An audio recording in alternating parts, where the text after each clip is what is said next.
నిజామాబాద్ నుంచి మా ప్రతినిధి రవీందర్ మనకు లైవ్లో ఉన్నారు. రవీందర్, ఇప్పటికీ 5 రోజులుగా వస్తుంది. జనవరి 26 రోజు ఆ పథకాలు స్టార్ట్ చేశారు. 4 పథకాలు 26, 27, 28, 29, 30 ఇవాళ, అంటే 5వ రోజు. ఇవాళ 5వ రోజు అయినప్పటికీ కూడా ఆ పథకాలు ఆ ఒక గ్రామంలో అయిపోయిన తర్వాత రెండవ గ్రామానికి చేరాయా? రెండవ గ్రామం ఎప్పుడు రావాలి, మూడవ గ్రామం ఎప్పుడు రావాలి, ఇట్లా ఒక్కొక్క గ్రామాన్ని ఎంపిక చేయడంతో ప్రజల్లో సరే ఎట్లా రియాక్ట్ అవుతున్నారో మనం చూస్తున్నాం. సో లోకల్గా ఎగ్జాక్ట్గా నిజామాబాద్ ఉమ్మడి జిల్లా వ్యాప్తంగా జనం రియాక్షన్ ఎట్లా ఉంది గ్రౌండ్లో?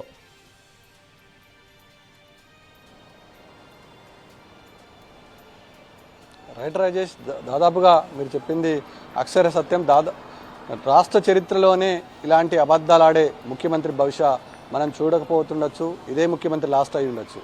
అనేక ప్రగల్భాలు పెట్టి ప్రజలు మోసం చేసి గద్దెనెక్కడమే ధ్యేయంగా భావించి అమలు కాని హామీలను అమలు చేస్తామని చెప్పి వాళ్ళ అనేక మంది ప్రజలను మోసం చేసిండు, మభ్యపెట్టిండు, అధికారాన్ని చేజిక్కించుకున్నాడు. రోజుకో మాట మాట్లాడి నవ్వుల పాలవుతున్న సందర్భం రాష్ట్ర వ్యాప్తంగా మనం చూస్తున్నాం. తెలంగాణ రాష్ట్ర పరువును దేశ స్థాయిలో తీసే విధంగా ముఖ్యమంత్రి వ్యవహార శైలి చూస్తే ప్రతి ఒక్కరూ నోటిని వేలేసుకునే పరిస్థితి స్పష్టంగా కనబడుతుంది. ఇవాళ ఏదో జరిగిపోతుంది, అరచేతుల్లో వైకుంఠాన్ని చూపించే పరిస్థితి తీసుకొచ్చి ముఖ్యంగా పేద మధ్యతరగతి కుటుంబాలకు చెందిన జీవితాలతో, యువకులతో, రైతులతో, అన్ని వర్గాలతో వాళ్ళ జీవితాలతో ఆడుకునే ప్రయత్నం స్పష్టంగా కనబడుతుంది.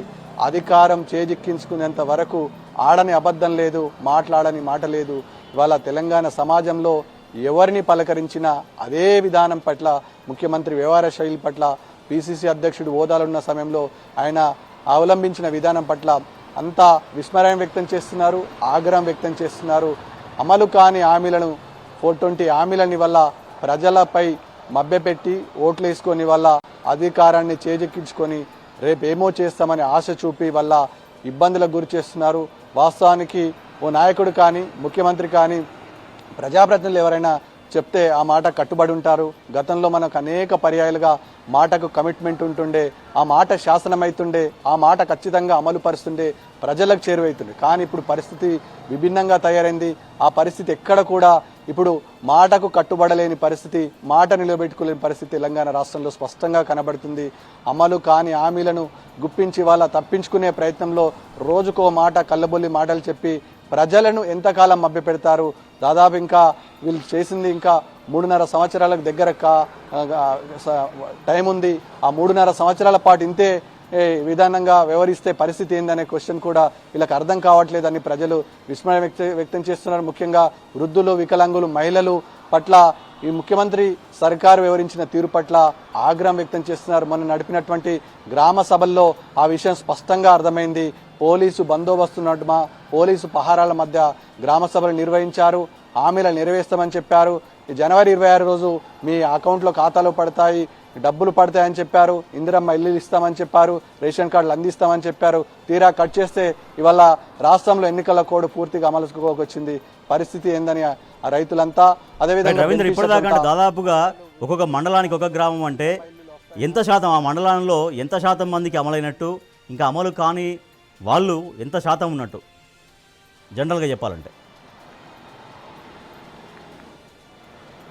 దాదాపు రాజేష్, ఉమ్మడి నిజామాబాద్ జిల్లాలో ఇక్కడ కామారెడ్డి జిల్లా విషయానికి వస్తే 22 మండలాలు, నిజామాబాద్ జిల్లాకి వస్తే 35 మండలాలు. ఈ మండలాల్లో ఇప్పటి వరకు ఒక్కొక్క గ్రామంలో, ఒక్కొక్క మండలానికి ఒక గ్రామం యూనిట్గా తీసుకుని, అవి కూడా చిన్న గ్రామాలు, ఆమ్లెట్ విలేజ్లు, రైతులు తక్కువ ఉంటారు, బెనిఫిషియర్ తక్కువ ఉంటారు. కావాలనే కుట్రపూరితంగా ఈ వ్యవహారాన్ని ప్రజల్లోకి చేరువు కాకుండా, కనీసం అవగాహన లేకుండా అధికారులు ఆ విషయాన్ని దాచిపెట్టి ఆ నైటే వాళ్లకు కనీసం ఎవరు లబ్ధిదారులు అనే విషయం తెలియకుండా, లబ్ధిదారుడు ఎవడు అనే విషయం వాళ్ళకి అర్థం కాని పరిస్థితుల్లో గ్రామ సభలు ఏర్పాటు చేసి, గ్రామంలో పగడ్బందీ పోలీస్ పహారాన్ని ఏర్పాటు చేసి ఈ స్కీమ్ని ఇంప్లిమెంట్ చేసే ప్రయత్నం చేశారు. ఆమ్లెట్ విలేజ్ దాదాపుగా ఒక గ్రామంలో 16 మంది లబ్ధిదారులు మాత్రమే ఉన్నారు. నిజామాబాద్ జిల్లాకు సంబంధించిన గ్రామంలో అక్కడ 100% బెనిఫిట్ పథకాన్ని ఏ ఒక్కరికి కూడా అందని పరిస్థితి ఉంది. ఈ గ్రామాన్ని పోల్చుకొని చూస్తే మిగతా గ్రామ ప్రజలంతా ఆగ్రహం వ్యక్తం చేశారు. మా అందరి దరఖాస్తులు తీసుకున్నారు, మరి మాకెప్పుడు ఇస్తారు? ఈ విలేజ్ గ్రామస్తుల దరఖాస్తులు తీసుకున్నామంటే మేమంతా సుదూర ప్రాంతాల నుంచి ఎందుకు వస్తామని ప్రభుత్వ అధికారులను నిలదీసిన సందర్భం, ప్రభుత్వ అధికారులను ప్రశ్నించిన సందర్భం కనబడింది. ముఖ్యంగా చిన్న సన్నకారు రైతులు ఇవాళ రైతు భరోసా కోసం కాని రుణమాఫీ కోసం 1000 కళ్ళతో ఎదురు చూస్తున్నారు. అనేక మంది నిరుపేదలు రేషన్ కార్డు తెలంగాణ రాష్ట్రంలో అనేక మంది ఈ వ్యవహారం పట్ల ఎంతమంది ఆసక్తిగా ఎదురు చూశారు రేషన్ కార్డు అందుతాయనే అంశం పైన. కానీ రేవంత్ రెడ్డి సర్కారు వ్యవహరిస్తున్న తీరు పట్ల ప్రజలంతా ఆగ్రహం వ్యక్తం చేసిన సందర్భం స్పష్టంగా కనబడుతుంది. ఒకటి మాత్రం చెప్పొచ్చు, అమలు కాని హామీలను ఇచ్చి వల్ల ప్రభుత్వం తప్పించుకునే ప్రయత్నం చేసింది తప్ప పేద మధ్యతరగతి ప్రజలకు న్యాయం చేసే విధంగా ఆ దిశగా అడుగులేయలేరని సాధారణ మధ్యతరగతి ప్రజలైతే చర్చించుకుంటున్న సందర్భం ఉమ్మడి నిజామాబాద్ జిల్లా వ్యాప్తంగా స్పష్టంగా కనబడుతుంది. రాజేష్.